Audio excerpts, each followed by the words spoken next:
moine doit être non seulement un homme de prière, mais aussi un maître de prière.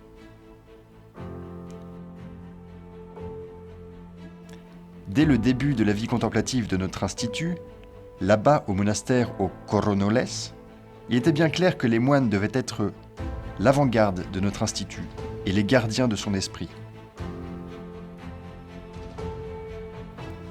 Les premières années ont été d'une grande pauvreté, d'une grande joie et de beaucoup d'expérimentation et d'étonnement des choses que Dieu travaillait dans la branche contemplative.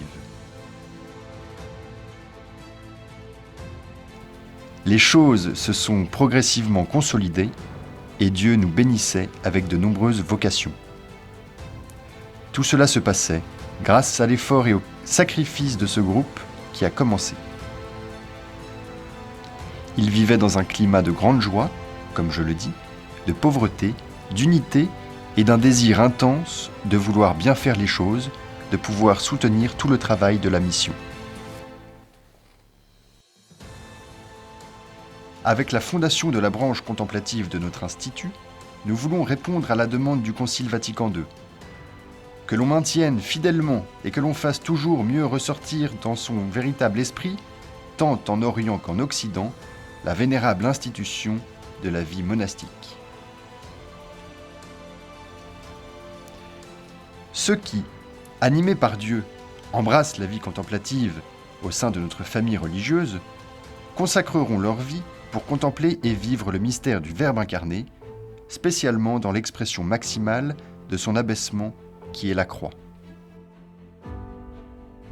Invités à se retirer dans le désert, ils laisseront tout pour lui, prendront leur croix et le suivront.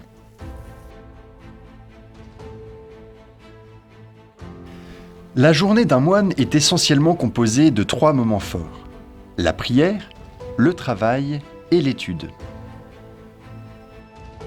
La prière au monastère ne se limitera pas à des actes isolés, mais sera un acte continu de louange. Au fur et à mesure que le moine grandit en vertu et en pureté de cœur, sa prière s'accroît en perfection jusqu'à ce que, atteignant les sommets, il vive habituellement uni à Dieu. De plus, la vie contemplative ne peut être soutenue que par une vie profonde de prière liturgique, pour laquelle les moines s'exerceront spécialement. Leur prière, surtout la participation au sacrifice du Christ à l'Eucharistie et à la célébration de l'office divin, sont la réalisation de l'office le plus précieux, de la glorification de Dieu. La Sainte Messe est l'acte liturgique par excellence, le sommet et le centre de la vie du moine, source dont il puise la force pour toute la journée. Ainsi, la célébration et la participation à la Sainte Messe quotidienne seront la première obligation du moine. Manifestant leur amour pour Jésus-Christ, présent dans la très sainte Eucharistie, en plus de la célébration et de la pleine participation du sacrifice de l'autel, les moines adoreront le Saint-Sacrement pendant 1 heure en début de journée et 1 autre en fin de journée. Ces 2 heures seront les 2 pôles où ils clôtureront leur journée de louange à Dieu. Dans la vie contemplative, l'office divin a occupé et occupe une place très spéciale.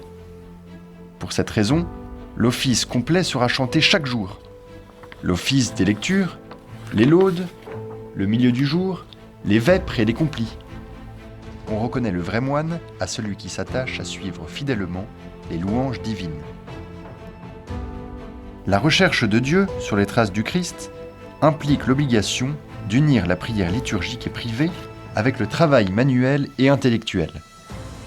Quel que soit le type de travail à effectuer, le moine gardera toujours à l'esprit l'objectif principal, l'union avec Dieu. Le travail doit donc être un véritable moyen de contemplation. En plus du travail manuel, le moine consacre une partie de la journée à la vie intellectuelle, car suivre le Christ comme vérité signifie appliquer l'intelligence pour mieux le connaître, car la richesse trouvée dans le Christ est inépuisable. Pour le religieux contemplatif, l'étude sera la nourriture de la prière et la lumière de prière pour l'étude. Et les 2 activités s'élèveront en un seul chant de louange à Dieu. Dans notre maison de formation au monastère El Pueyo, Les cours de théologie ont lieu le matin et dans l'après-midi, un temps pour se consacrer à l'étude personnelle.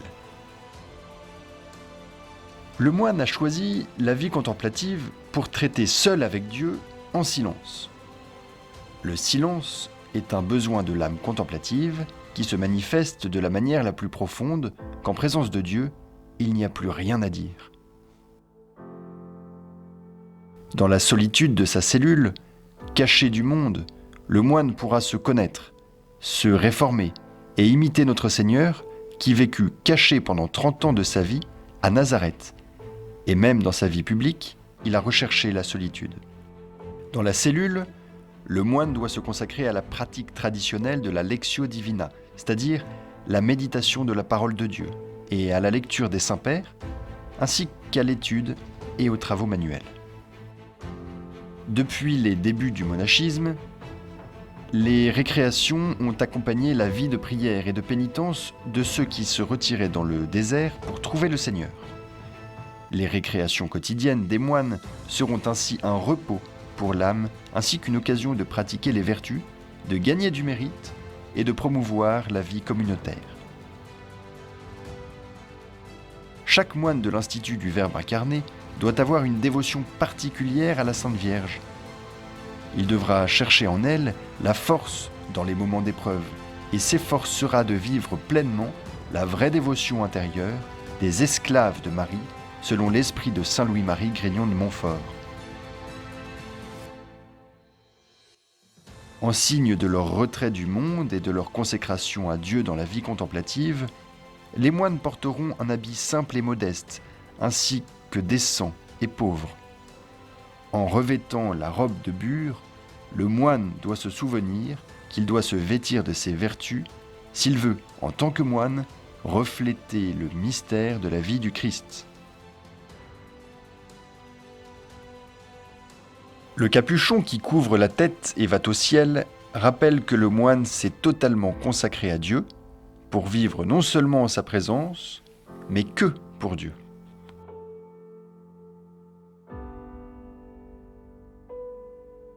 La ceinture de cuir, qui ceint la robe de bure, est un signe de la pénitence que le moine est appelé à pratiquer. Le dos et la poitrine sont protégés par le scapulaire de la Vierge, car, comme tous les membres de notre famille religieuse, les moines feront un 4e vœu d'esclavage marial, imitant, comme moine, le Verbe qui s'offre au Père, silencieux et caché dans le sein de Marie.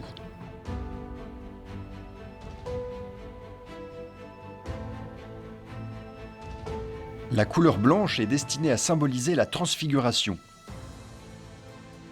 Les robes blanches sont blanchies par le sang de l'agneau. Et les 3 blancheurs qui caractérisent l'Église catholique, l'Eucharistie, la Bienheureuse Vierge Marie et le Saint-Père. Le blason de l'Institut, signe d'appartenance à celui-ci, participant à son charisme, à sa finalité spécifique et à son apostolat.